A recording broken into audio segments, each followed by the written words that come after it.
નમસ્કાર મિત્રો, હું તમારા માટે ઘણા રહસ્યમય વિડીયો લાવ્યો છું, પરંતુ આજે જે રહસ્ય વિશે જણાવીશ એ ન તો મનુષ્ય છે અને ન તો જાનવર. ખબર નથી કયું પ્રાણી કે જીવ છે. તમને આંખ ઉપર વિશ્વાસ નહીં થાય કે યુનિવર્સિટી ઓફ ટેનેસીમાં એક પૌરાણિક જીવના કંકાલ એટલે કે હાડપિંજર રાખ્યું છે. જો તમે ધ્યાનથી જોશો તો આ એવા જ લાગે છે કે આ રહસ્યમય જીવ હોય.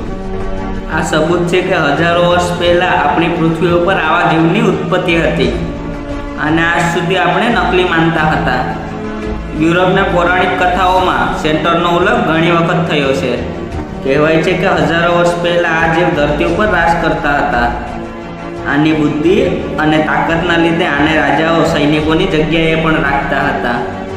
પ્રાચીન ગ્રીસે શરૂઆતથી આજ સુધી ઘણા રહસ્યો છુપાવ્યા છે. ગ્રીસની એક ખુદાઈમાં સેન્ટ્રલના અવશેષ મળ્યા હતા, જેને આજે પણ સાચવીને રાખ્યા છે. નજીકથી જોવા પર ખબર પડે છે કે આ જીવના ઉપરનો આકાર મનુષ્ય જેવું છે અને બાકીનો આકાર ઘોડા જેવો લાગે છે. તો મિત્રો, તમને શું લાગે છે કે ખરેખર પ્રાચીન કાળમાં આવું જીવ હશે? મને કમેન્ટ કરીને જરૂર કહો.